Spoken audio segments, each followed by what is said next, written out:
Good morning. So we continue with our Bible studies on day 190.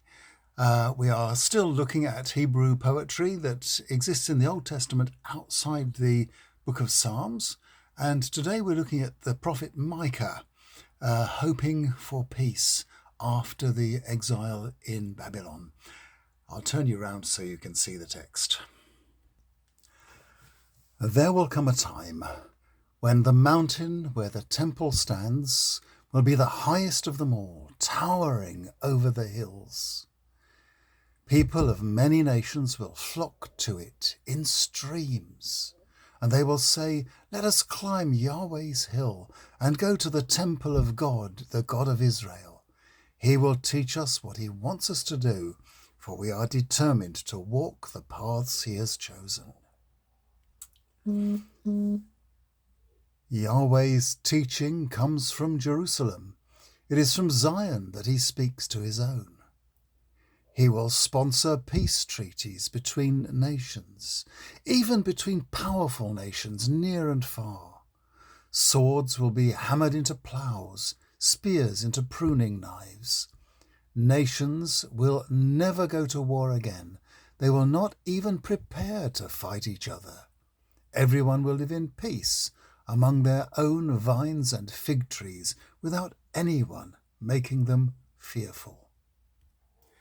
We saw something similar back on day 186 when we looked at Isaiah chapter 2, verses 2 to 4. Both Micah and the young Isaiah quote this poem. And that confirms for us the fact that much of the poetic content of the Bible must have existed independently before being incorporated into the sacred text. As we noted on day 186, this poem expressed something longed for, something dreamt of. Both Jews and Christians would value this poem and quoted it because it speaks of something longed for. They knew they had a faith that meant something.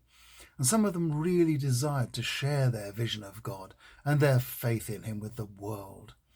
The disciples of Isaiah and Micah shared that longing and that vision. Here it is expressed in terms of the Jerusalem temple becoming a place of pilgrimage for all peoples, who are said to desire and long for God's presence and his teachings. In this, the poem does not go far enough. Indeed, the temple that existed at the time of Jesus did indeed have a courtyard where non-Jews were theoretically welcome to worship. But as Jesus himself commented, the Jews had made it into a street market. The poem in Isaiah and Micah assumes that people will want to come because the faith of Israel was so attractive. Unfortunately, those who invaded Jerusalem on several occasions saw the temple as an obvious target for destruction. The Gentiles did come, sadly not to worship and learn, but to destroy.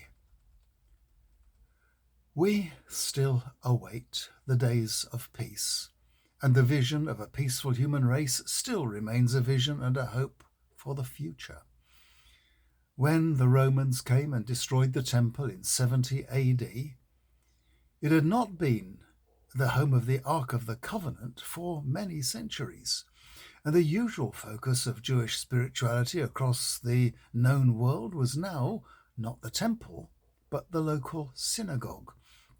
So Judaism survived forever afterwards without that physical centre.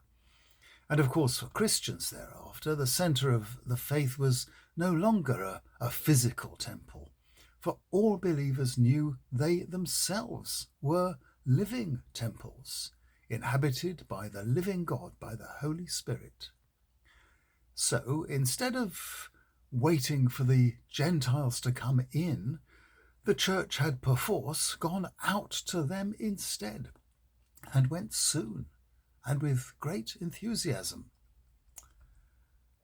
Well now, that's the end of the poetry in the Old Testament for us, and for the next 4 days we're going to look for the poetry that's survived in the writings of the early church, starting tomorrow with a beautiful lyric that we still sing today. I'll see you tomorrow.